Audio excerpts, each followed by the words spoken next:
My name is Phyllis Weisberg. I'm a 90-year-old widow. I have 4 children, 4 grandchildren, and 2 great-grandchildren, with another one on the way.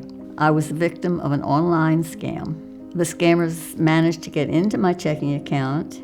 They removed $20,000. Phyllis isn't alone. We are talking about a billion-dollar industry. And a key thing is that the over 60 population accounts for about 1/3 of those losses. This all began when my computer came up with a flashing light that it was unable to use it, and a phone number from Microsoft with a big ad that something was wrong with the computer and that they could take care of it if I would just call this number.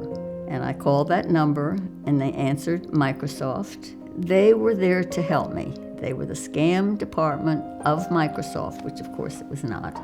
Anytime someone says, I'm from Microsoft, I'm from this company, I'm from that company, if they're calling you and you haven't called them, then huge red flag, not legitimate, hang up.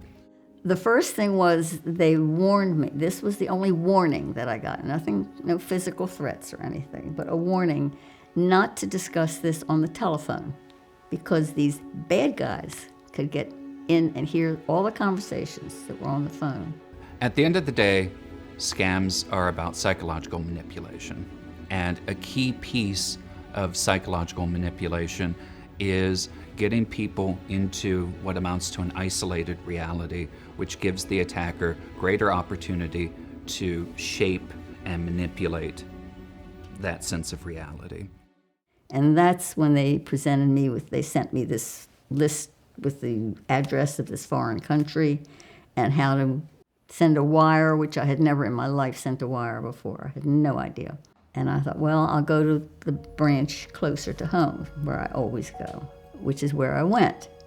And that's where I had a very young fellow who I'd never met before in the bank.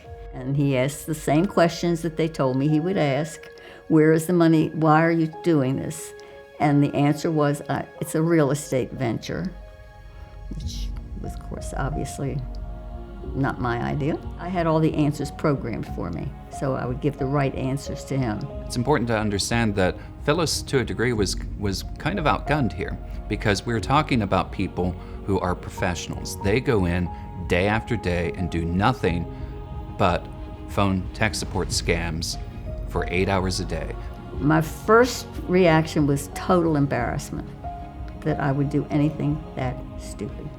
And actually it took me quite a while to get over this, that I was not the only one who was being taken like this. And all I can do is warn other people and just hope that this will help one person to avoid doing this. It would be a blessing to me to do it. The internet can be scary, but we can be safe. And the key thing is just being ready to say no. Being ready to hang up the phone, being ready to hit the delete key, being ready to ask someone that you trust their take on things. For decades, the National Council on Aging has been providing trusted information from our experts and our partners like Avast, empowering older adults to protect themselves. It happened to me. Don't let it happen to you. Protect yourself.